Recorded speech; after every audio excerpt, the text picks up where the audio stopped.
Hello friends, in this video we are going to talk about an important constitutional body, Election Commission of India. ठीक है, भारत के चुनाव आयोग के बारे में हम लोग बात करेंगे। एंड ये टॉपिक आप क्यों पढ़ रहे हैं, क्योंकि प्रीलिम्स में जो है वो कॉन्स्टिट्यूशनल बॉडीज मेंशन है और ये कॉन्स्टिट्यूशनल बॉडी है, इसलिए। दूसरा, मेंस में आपके election commission of India mains GS2 unit 2 में शामिल है। ठीक है, यूनिट 2 में शामिल है, इसलिए हम लोग इलेक्शन कमीशन ऑफ इंडिया के बारे में बात कर रहे हैं। ठीक है, तो जब भी हम लोग कोई भी चीज़ पढ़ें तो एक चीज़ मैं आपको एक कॉन्सेप्ट सिखाता हूँ कि हमको कैसी चीज़ों को देखना चाहिए। ठीक है, तो अगर आप 4W और 1H को फॉलो करें तो आपके सारे टॉपिक्स कंप्लीट हो सकते हैं। ठीक है, तो 4W में क्या है? फर्स्ट W है हमारा व्हाट, दूसरा है वाई, तीसरा है व्हेन। ठीक है, what, why, when, then we have where, तो ये चौथा डब्ल्यू हो गया।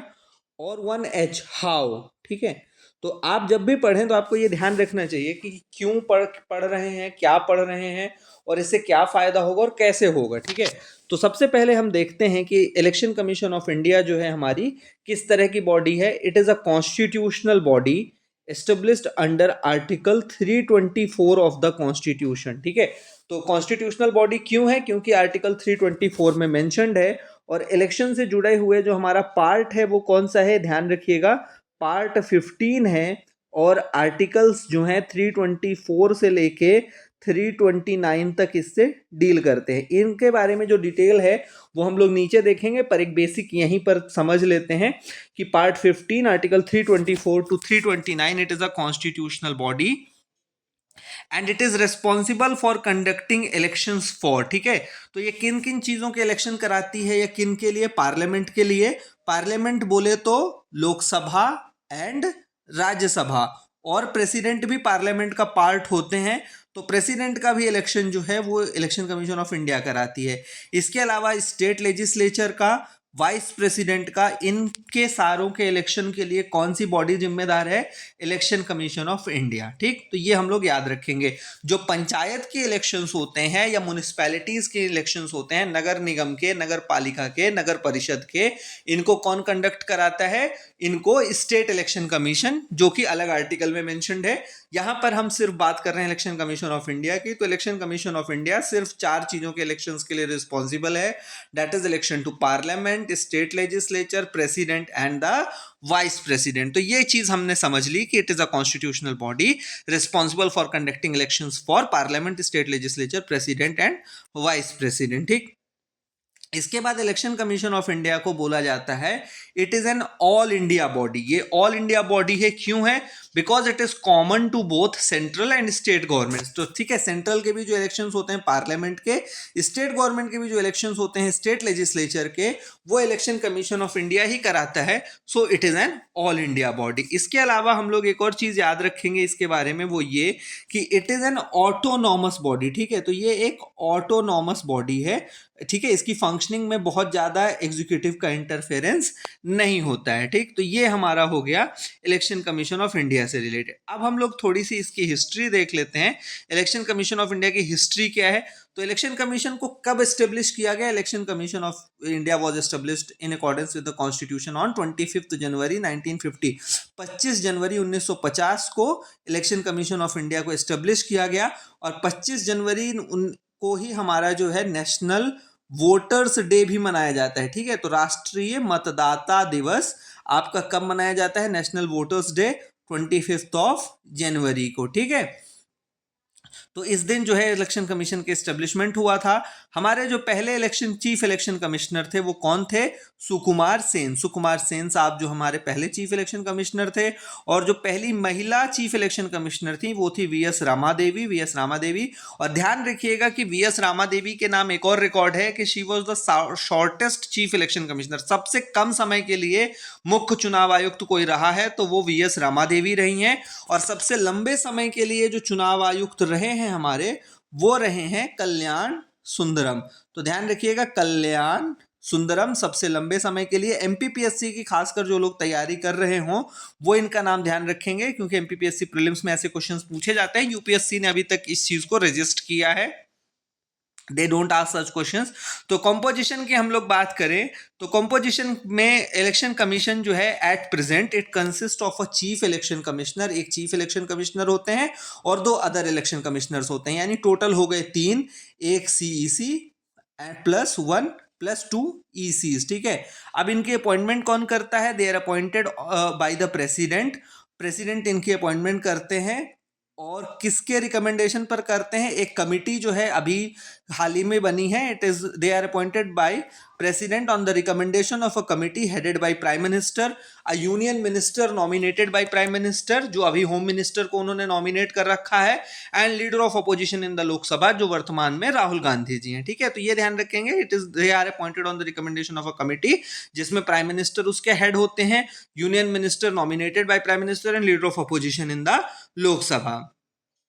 अब चीफ इलेक्शन कमिश्नर और जो बाकी दोनों इलेक्शन कमिश्नर्स हैं, इनकी सारी पावर्स इक्वल होती हैं, सैलरी बराबर मिलती है, सारे अलाउंसेस बराबर हैं, और भी जो सारी कंडीशंस हैं वो सब बराबर हैं, ठीक है, एक दूसरे के। और ये किसके बराबर होती हैं? They are similar to those of the जज ऑफ द सुप्रीम कोर्ट। तो चीफ इलेक्शन कमिश्नर और इलेक्शन कमिश्नर की जो सैलरी है, अलाउंसेस हैं और पावर्स हैं, और वो सब जो है किसके बराबर है? सुप्रीम कोर्ट के जज के बराबर हैं, ठीक है। तो इस चीज को ध्यान रखेंगे, लेकिन इसमें एक एक्सेप्शन है, ठीक है। एक्सेप्शन ये है कि चीफ इलेक्शन कमिश्नर को जो रिमूवल है, चीफ इलेक्शन कमिश्नर का रिमूवल जो है वो सुप्रीम कोर्ट के जज की तरह है, ठीक है।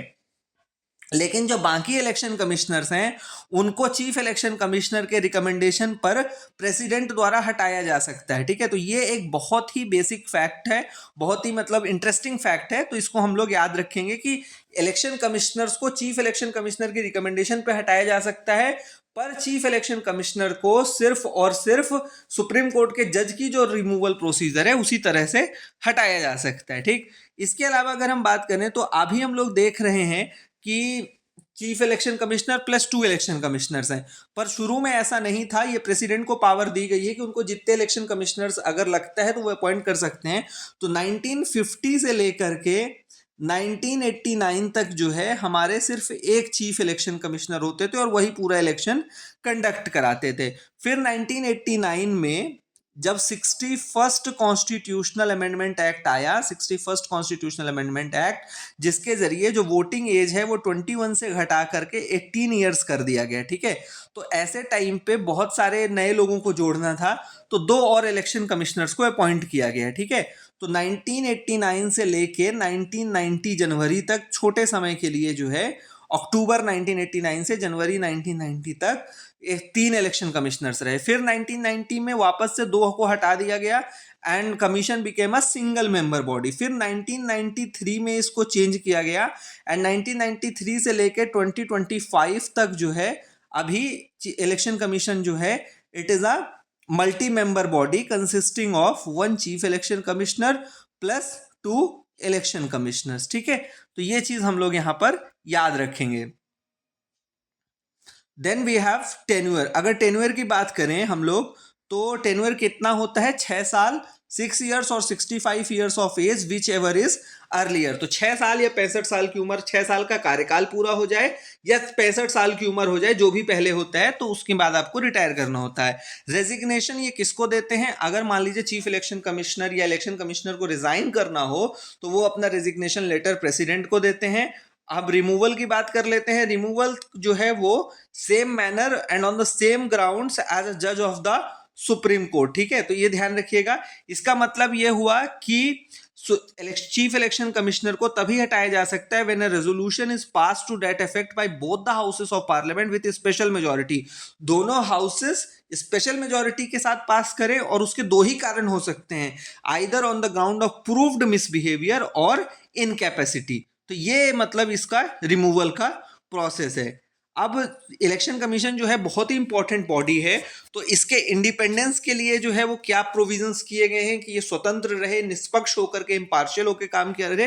तो इसके लिए सबसे पहली चीज ये की गई है कि service condition of chief election commissioner and election commissioners can not be varied to their disadvantage after appointment. ठीक है, तो उनके एक बार अपॉइंटमेंट करने के बाद आप उनके जो सर्विस कंडीशंस हैं या जो भी उनको सैलरी मिल रही है इसको घटा नहीं सकते हैं कि परेशान करने के लिए। दूसरा, their removal is very difficult, it is same as the Supreme Court जज।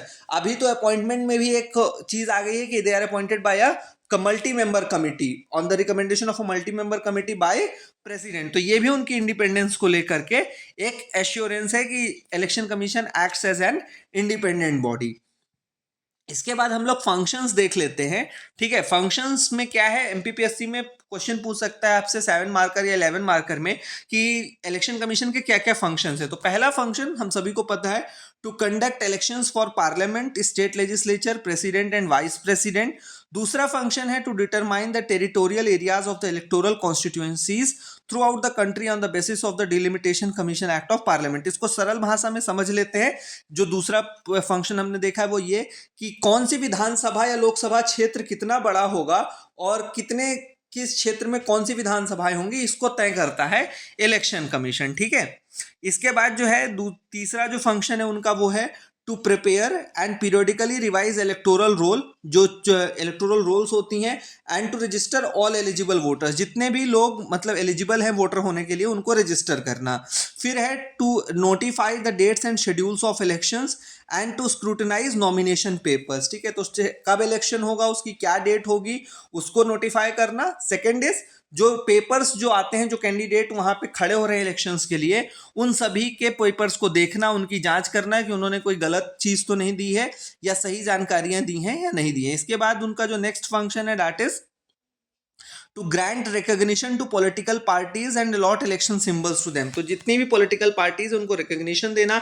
जैसे हमारे यहाँ पॉलिटिकल पार्टीज को जो है नेशनल पार्टी, स्टेट पार्टी, इन सब में डिवाइड किया गया है। तो वो कौन रिकॉग्नाइज करता है, इलेक्शन कमीशन। और इन सभी को सिंबल्स, जैसे बीजेपी का कमल है, कांग्रेस का हाथ है, आपका झाड़ू है, तो ये सब कौन अलॉट करता है, इलेक्शन कमीशन अलॉट करता है। फिर अगर किन्हीं दो पार्टीज के बीच में डिस्प्यूट्स हो जाए, जैसे अभी हमने शिंदे के पार्टी में देखा था, शिवसेना में देखा था, शिवसेना जब अलग होने लग गई और एकनाथ शिंदे अलग चले गए, उद्धव ठाकरे अलग चले गए, तो ऐसी कंडीशन में जो इनके बीच में डिस्प्यूट्स होते हैं कि चुनाव चिन्ह कौन रखेगा और किसको ओरिजिनल शिवसेना माना जाएगा, किसको नहीं माना जाएगा, तो ये सब कौन डिसाइड करता है, इलेक्शन कमीशन।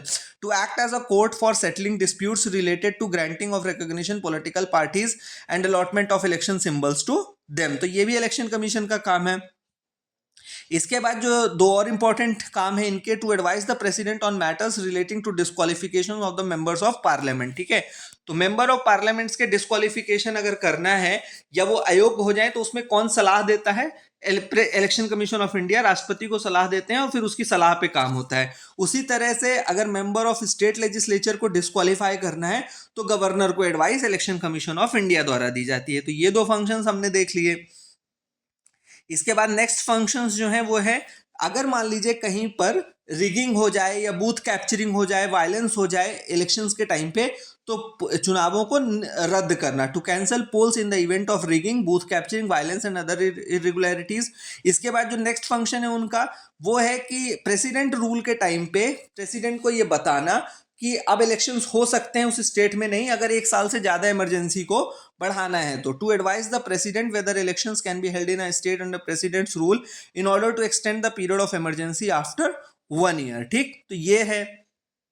और फंक्शंस देख लेते हैं, to register political parties for the purpose of elections and grant them the status of national और state parties on the basis of their poll performance. ठीक है, तो पॉलिटिकल पार्टीज को रजिस्टर करना और उनको ये बताना कि वो नेशनल पार्टी हैं या स्टेट पार्टीज हैं, उसका स्टेटस देना, ये काम भी इलेक्शन कमीशन ऑफ इंडिया करता है।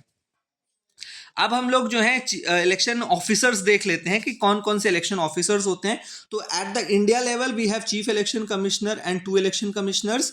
ठीक है, तो ये 3 लोग होते हैं। स्टेट लेवल में अगर हम बात करें तो we have a chief electoral officer, जिसको सीईओ बोला जाता है, appointed by election commission of India in consultation with the state government. तो आपसे पूछा जा सकता है कि चीफ इलेक्टोरल ऑफिसर की नियुक्ति कौन करता है, तो it is they are appointed by election commission of India in consultation with the state government. उसके बाद जो डिस्ट्रिक्ट रिटर्निंग ऑफिसर होता है वो कलेक्टर होता है। जब आप लोग कलेक्टर बनेंगे तो you will be the district returning officer, ठीक है, जिसको कि डीआरओ बोला जाता है इलेक्शन की भाषा में।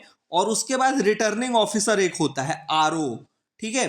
तो they are appointed by district collector for every constituency, ठीक है। तो हर एक कॉन्स्टिट्यूएंसी के लिए, जैसे एक जिले में कई बार क्या होता है, कई सारी विधानसभाएं होती हैं। तो मान लीजिए कि कोई एक बड़ा जिला है, उसमें 7-8 विधानसभाएं हैं, तो उन सभी के लिए एक आरओ अपॉइंट करता है डिस्ट्रिक्ट रिटर्निंग ऑफिसर कलेक्टर, ठीक है। तो उसके नीचे जो है ये सारे रिटर्निंग ऑफिसर्स काम करते हैं। तो आपसे पूछा जा सकता है कि रिटर्निंग ऑफिसर की नियुक्ति कौन करता है, they are appointed by district collector. इसके बाद जो है बूथ लेवल पे, जहां पे आप वोट डालने जाते हैं उसको पोलिंग बूथ बोला जाता है। तो वहां पर जो ऑफिसर्स होते हैं उनको क्या बोला जाता है, प्रेसाइडिंग ऑफिसर बोला जाता है, पीओ, ठीक है। चुनाव के टाइम पे आप एक चीज ध्यान रखिएगा, कोई भी कर्मचारी नहीं होता, everyone is an officer. So presiding officer होता है। और जनरली 4 पीओ होते हैं, PO1, PO2, PO3, PO4। And उन सभी का फंक्शन बड़ा डिवाइडेड रहता है कि कौन रजिस्टर मेंटेन करेगा, उसके बाद कौन इलेक्टोरल रोल चेक करेगा, कौन मशीन के पास बैठेगा। तो ये पीओ के काम होते हैं, presiding officer. They are appointed by district collector for every polling booth. तो ये ध्यान रखेंगे हम लोग, यहाँ पर जो ऑफिसर्स होते हैं हमारे, chief election commissioner, 2 election commissioners, chief electoral officer, district returning officer and presiding officer. अब हम लोग देख लेते हैं important articles related to elections. तो सबसे पहले आर्टिकल 324(1), जिसमें कि ये कहा गया है कि power of superintendence, direction and control of elections to president, vice president, parliament and state legislature in the election commission of India. कि इलेक्शन कमीशन जो है वो रिस्पॉन्सिबल है इलेक्शन कराने के लिए किसके किसके, president, vice president, parliament and state legislature के। देन वी हैव आर्टिकल 324(2), जिसमें कि ये कहा गया है कि election commission of India shall consist of a chief election commissioner and other election commissioners appointed by the president from time to time, ठीक है। तो चीफ इलेक्शन कमिश्नर्स और इनकी नियुक्ति प्रेसिडेंट द्वारा की जाएगी, ये 324(2) में बोला गया है। देन वी हैव 324(4), जिसमें ये कहा गया है कि regional commissioners to be appointed by president after consulting the election commission, ठीक है। 325 में है कि किसी भी पर्सन को, no person to be ineligible for inclusion in और to claim to be included in special electoral roll on grounds of religion, race, caste और सेक्स, ठीक है। तो 325 ये कहता है कि कोई व्यक्ति को चुनाव जो इलेक्टोरल रोल्स हैं उसमें सिर्फ इसलिए शामिल नहीं किया जाएगा कि उसकी रिलीजन क्या है, रेस क्या है, कास्ट क्या है या सेक्स क्या है, ठीक है। तो इस चीज से 326 में जो है कहा गया है कि elections to the house of people and state legislative assembly on the basis of adult suffrage, ठीक है। तो सभी जो 18 साल से ऊपर उम्र के लोग हैं उन सभी को वोटिंग राइट है। ये किस आर्टिकल में बोला गया है, आर्टिकल 326, इसको ध्यान रखेंगे।